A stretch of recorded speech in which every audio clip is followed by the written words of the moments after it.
지금 저희와 함께하고 계시는 이곳 현장의 열기도 굉장히 뜨겁지만 저희와 지금 비대면으로 온라인 생중계를 통해서 함께하시는 온라인 참여자분들의 열기도 뜨겁습니다. 지금 이 시간 약 1,400여 분이 수많은 댓글로 저희와 적극적인 소통을 하고 계시는데요. 끝까지 여러분 많은 참여 부탁드리겠습니다. 네, 다음은 귀한 시간 내어 참석해 주신 이한구 한국자동차연구원 연구위원님의 연설이 있겠습니다. 주제는 경북의 미래산업전략 육성 방향입니다. 큰 박수로 모시겠습니다.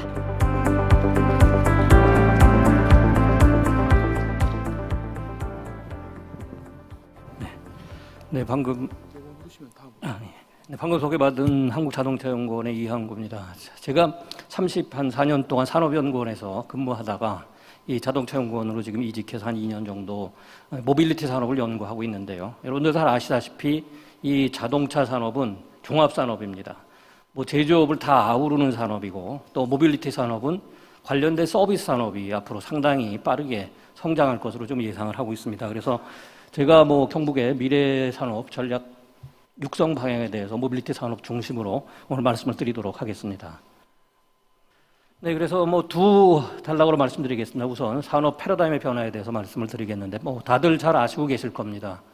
우리나라 보면 외환위기, 소위 외환위기를 상당히 단기간에 극복을 했습니다. 그리고 외환위기가 극복을 한 후에 상당히 전국적으로 정부에서 육성했던 산업이 바이오 산업입니다. 제가 제 기억에는 2003년에 제가 안동을 왔었습니다. 그때 백신 산업, 소위 입지, 평가를 위해서 산업부에서 같이 왔고 그 당시만 해도 과연 우리가 백신 산업 이것이 앞으로 성장이 어떻게 될 것인가에 대해서 상당한 의문을 가졌는데 최근 코로나19로 인해서 우리가 한 20여 년 동안 지금 육성해 놓은 이 백신 산업이 상당히 효과를 발휘하고 있다 이렇게 말씀드릴 수가 있겠습니다. 자, 큰 메가 트렌드입니다. 일단 디지털화 굉장히 빠르게 진행되고 있습니다. 자동화하고는 개념이 상당히 틀리고요. 그다음에 전기 동력화입니다. 모든 모빌리티는 이제 전기 동력화로 가고 있고 또 도시화도 상당히 빠르게 됩니다. 물론 이제 균형 발전이 이루어져야 되는데 전 세계적으로 또 대도시 쪽에 사람이 몰리는 이러한 현상도 우리가 이제 극복해야 될 산업이라고 봅니다. 자, 그리고 이제 저출산에 따른 인구 감소 그리고 고령화도 계속화되고 있습니다. 이 상당히 불확실한 경영 환경 속에서 이 데이터 기반 경제도 빠르게 지금 성장을 하고 있습니다. 우리가 이것을 북하게 두 가지로 얘기를 합니다. 일단 경영 환경을 보시면은 변동성이 굉장히 높습니다. 그리고 불확실성, 복잡성, 산업 경계의 모호성도 상당히 지금 증폭되고 있습니다. 데이터 기반 경제라고 앞으로 이제 많은 얘기들을 합니다. 그렇다면 데이터도 이 볼륨이 굉장히 중요합니다.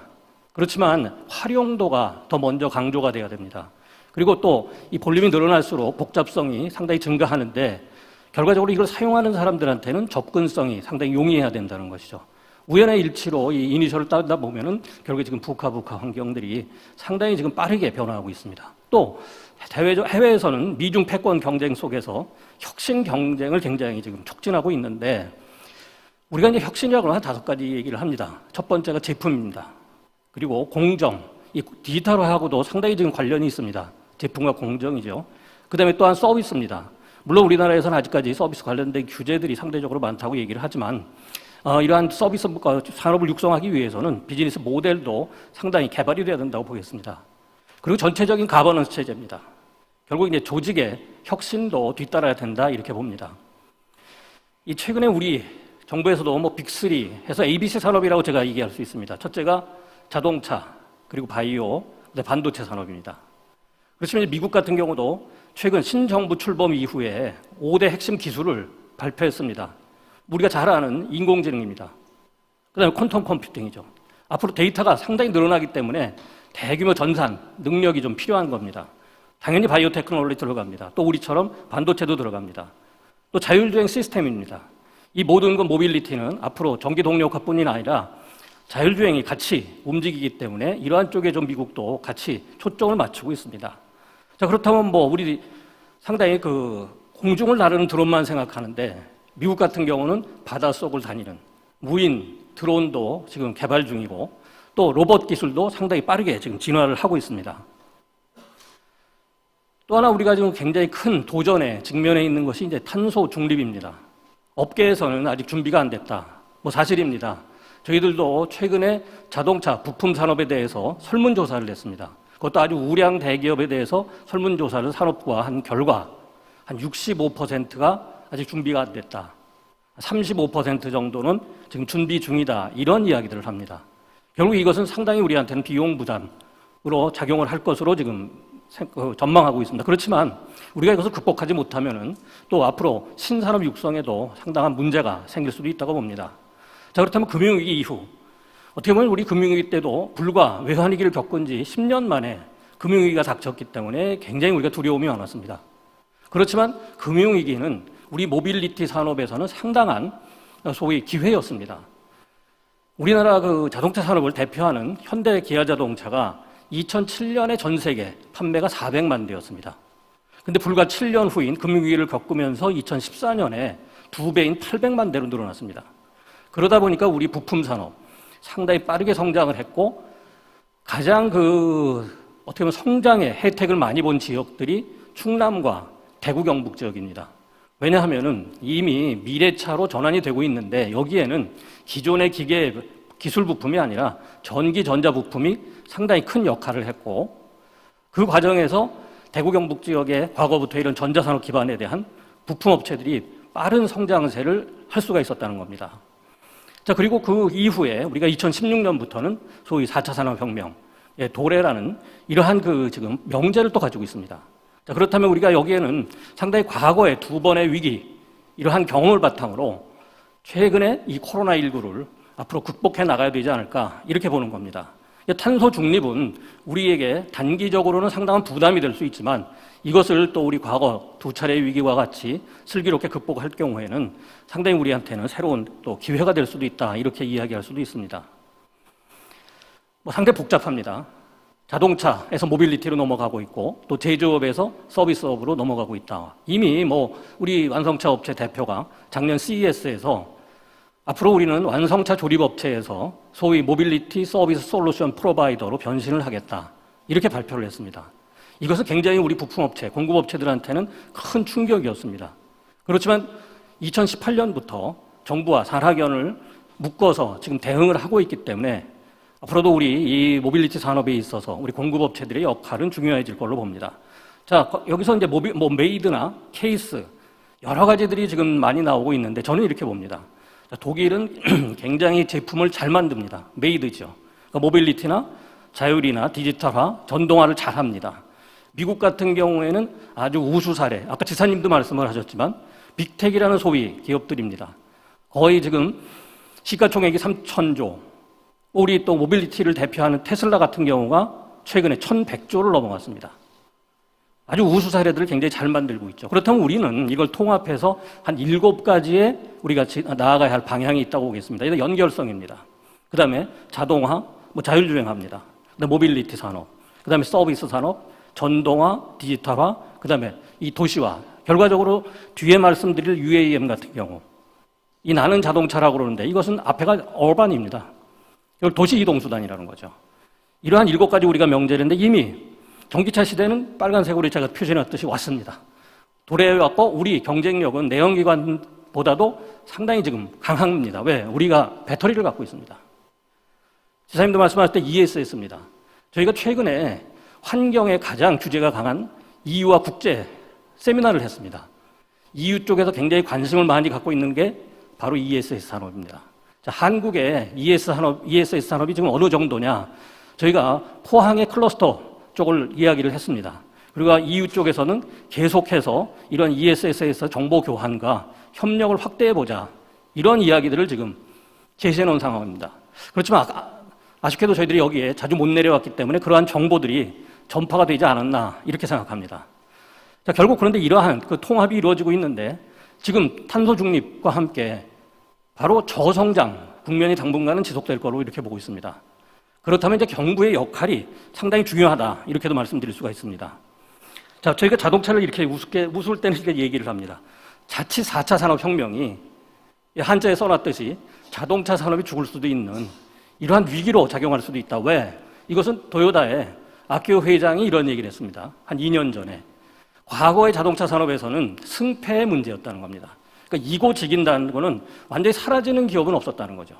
근데 이 모빌리티 산업에서는 생사의 문제라는 겁니다. 근데 생사의 문제라는 건 결과적으로 이 뭐냐면은 없어지는 기업들이 나온다는 거죠. 이 없어지는 기업들이 나온다는 데 있어서는 상당히 주의를 기울여야 된다. 이렇게 지금 보고 있답니다. 자, 우리가 그리고 공급자 중심으로 가서는 안 됩니다. 지금 모든 시장은 수요자 중심으로 바뀌고 있습니다. 자, 코로나19를 보더라도 우리가 소비자들이 어떠한 행태를 보이냐에 따라서 전략과 정책이 만들어집니다. 그래서 과거부터 지피지기면 백전불태입니다. 결과적으로 현재 우리는 그동안에 자, 중국의 추격, 선진국들의 상당히 빠른 이 앞으로 나아가는 속도, 이 중간에 낀 넛크래커라는 얘기들 많이 들어왔습니다. 자, 그리고 근데 우리가 또 유비무환이라는 것도 다시 한번 되새겨야 됩니다. 왜? 우리가 준비를 잘 했다면은 걱정할 필요가 없습니다. 근데 일부에서는 좀 준비를 잘 해나가고 있지만 또 일부 산업에서는 준비가 부족한, 특히 산업 전환에 이 지연이 되고 있다는 점들을 우리가 상당히 주의해서 볼 필요가 있다는 겁니다. 또 하나 협업입니다. 뭐 전 세계적으로 지금 네트워크 협업, 혼자서 지금 모든 것을 다 할 수는 없습니다. 그렇기 때문에 협업이 필요하고 하다못해 여기 잘 아시다시피 아프리카의 이런 속담에도 혼자 가면 빨리 갑니다. 그렇지만 같이 가면 멀리 간다는 거죠. 지금 4차 산업혁명 시대는 빨리 가는 것도 중요하지만 상당히 멀리 가는 이러한 전략이 필요합니다.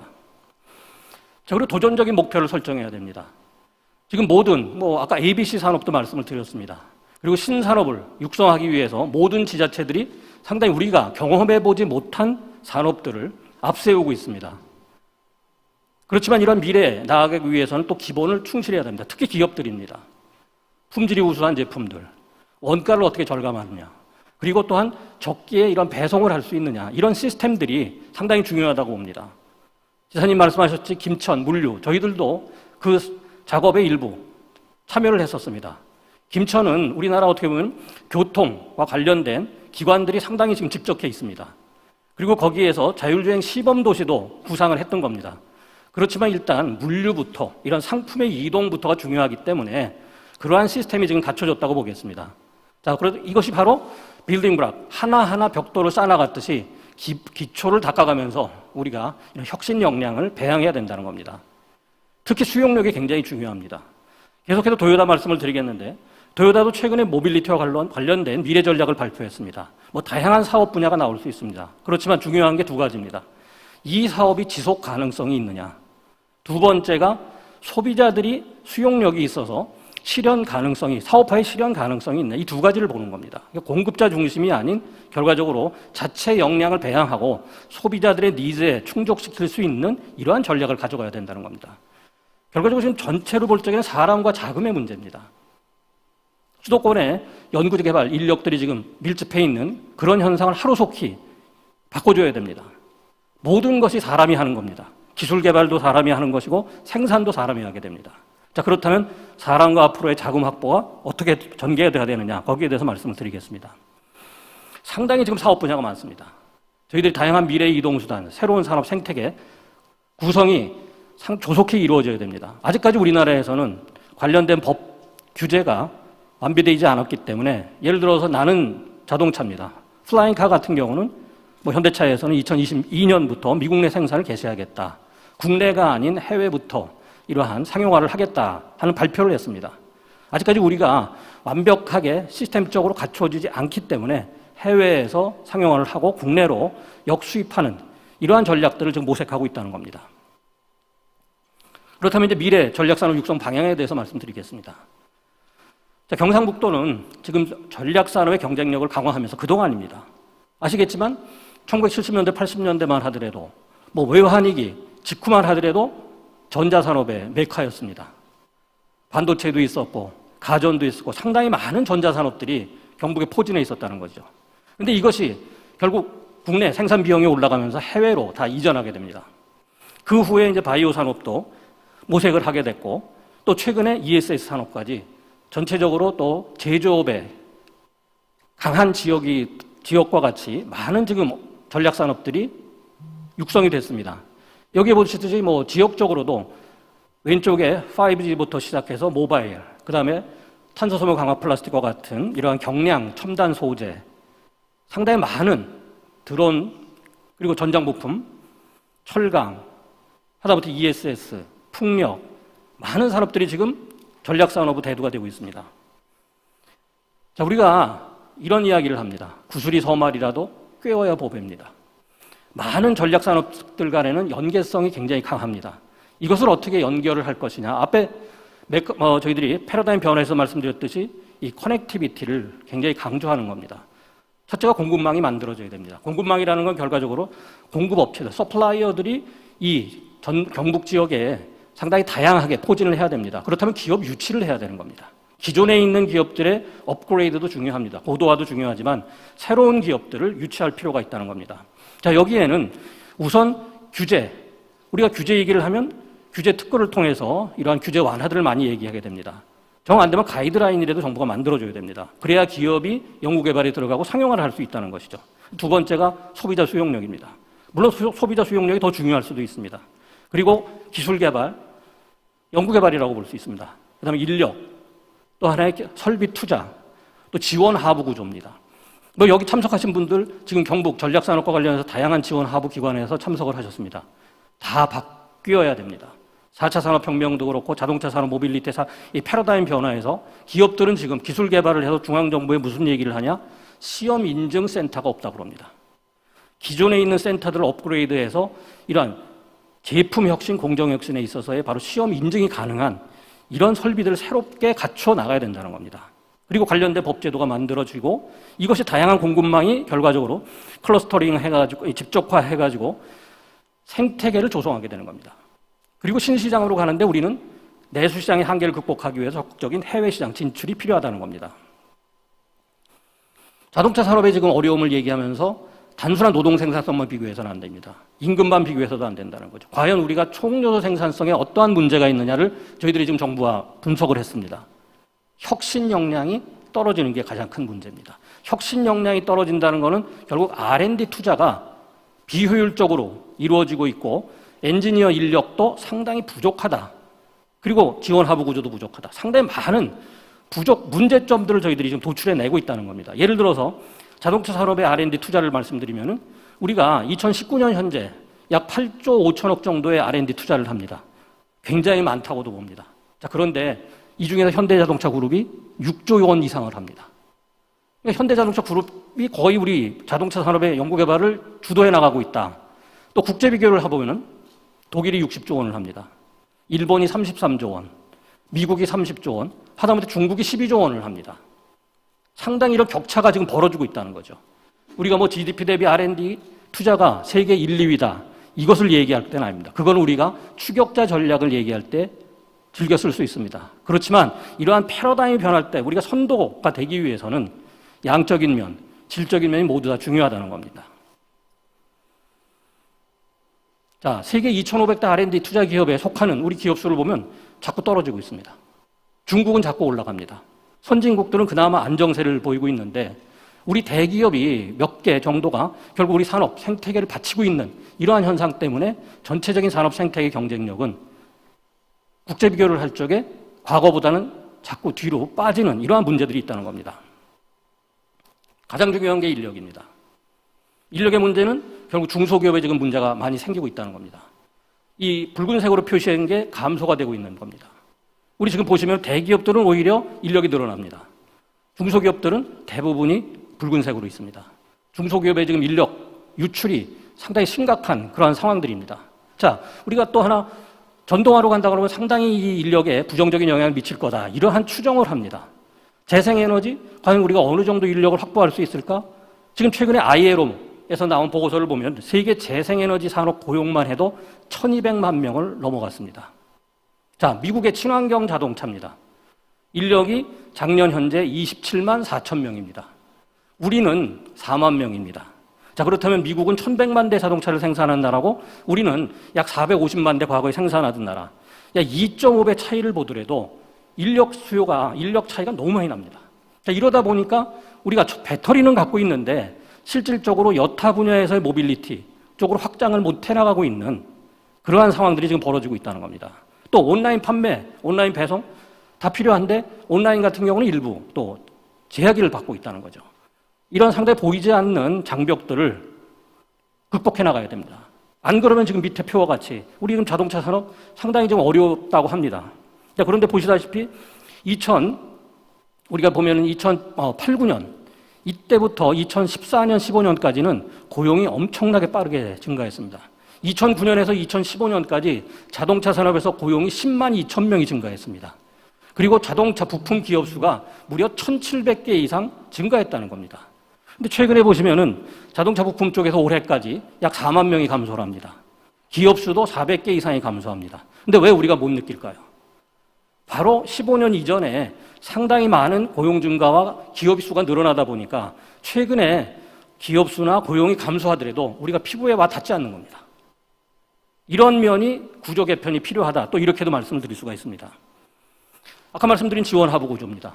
전국에도 이 자동차를 부품 산업을 지원할 수 있는 다양한 지원 센터들이 있습니다. 근데 좀 전에 말씀드렸듯이 대부분이 기계 기반 기술 중심입니다.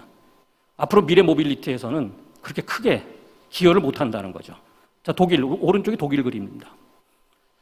2036년이면 독일이 자동차 산업을 육성한 지가 150년이 되는 해입니다. 장기적인 목표를 갖고 바로 대규모 지원 센터들을 새로 구축하고 있다는 겁니다. 근데 이러한 센터들이 독일뿐이 아니라 미국에서도 지금 약 43개 정도가 구축이 되고 있습니다. 이제는 잘하는 쪽에 어떻게 보면 선택과 집중을 통해서 상당히 좀 몰아줄 필요도 있다고 봅니다. 제가 강조하는 것은 바로 미래차의, 미래 모빌리티의 가장 중심을 이룰 수 있는 전기전자 부품입니다. 자, 전기전자 부품은 우리나라에서는 지금 모든 모빌리티 산업을 전국적으로 지금 실시하고 있습니다. 추진하고 있습니다. 그런데 여기에 필요한 게 전기전자 부품인데 충남 지역하고 대구 경북 지역밖에 없습니다. 정부에서도 발표했습니다. 전기전자 부품을 만들 수 있는 기업은 전체 기업 중에 자동차 전체 모빌리티 기업 중에 5%도 안 된다. 그 5%안 되는 기업들이 바로 대구 경북과 충남 지역에 집중해 있다는 겁니다. 그렇다면 지금 시간이 없습니다. 왜? 2025년을 자동차 산업, 미래 모빌리티 산업에서 굉장히 큰 전환점으로 보고 있습니다. 그렇다면 4년, 5년밖에 안 남았는데 부품 업체들이 지금 시작해도 준비하는데 5년 걸립니다. 이러기 때문에 뭐 다음 정부라고 벌써 말씀을 드리기는 조금 성급할 수도 있지만 이러한 전기 전자 부품을 우리가 육성하지 못하면 어떠한 미래 모빌리티 산업도 육성하지 못합니다. 그렇지만 이 미래 모빌리티 산업에 필요한 전기 전자 부품은 서해안 그리고 대구 경북에 지금 집적해 있다는 겁니다. 이걸 명확히 알고 정책을 운영해야 되지 않을까 봅니다. 중요한 거는 결국 협업입니다. 기업들 간의 협업이라는 거죠. 정부에서도 수소 얼라이언스라는 단어들을 굉장히 많이 씁니다. 근데 실질적으로 대기업 몇 개만 하고 있지 이것이 중견기업이나 중소기업으로는 확산이 되지 않고 있습니다. 정부에서 2007년에 중소기업들 간의 협업을 촉진하려고 법도 만들어 놨습니다. 그런데 한 가지 문제는 뭐냐? 결국에 이것을 중재할 수 있는 기관이 없습니다. 중소기업 현실을 가서 보시면은 대부분의 사장님들은 7시 이후에 활동하십니다. 왜? 서너 시 되면 은행 가셔야 됩니다. 근데 그때 회의하자고 그러시면 못 오십니다. 근데 우리 공직에 계신 분들은 6시 되면 다 퇴근하십니다. 미스매치입니다. 그러니까 현실이 반영이 안 되는 겁니다. 저희가 예전에 삼성전자랑 그 법을 만들고 삼성전자가 협력업체들과 경기도 지역에서 협업을 할 때는 밤 11시까지 문을 열어놨습니다. 어느 분들도 아이디어 말씀을 하셨는데 가지고 아이디어를 갖고 와서 여기서 논의를 하고 새로운 비즈니스 모델도 만들어보고 새로운 사업 분야도 개척해보자. 이러한 뜻을 가지고 움직였다는 겁니다. 다시 지금 굉장히 중요한 기업과 창업은 굉장히 중요합니다. 뭐 창업보육센터, 리빙랩, 엑셀러레이터 다 만들어 놨습니다. 그렇지만 현실과 괴리가 된 게 이분들이 활동하는 시간과 지원을 할 수 있는 시간 하다못해 52시간으로 제약을 받고 있습니다. 재교육 훈련을 해야 됩니다. 노조에서는 재교육 훈련을 받아들였습니다. 그런데 52시간에 넣어달라는 겁니다. 사측에서는 아직 얘기를 못하고 있습니다. 왜? 그 시간을 52시간을 재교육 훈련씩 얼마나 걸릴지 모른다는 거죠.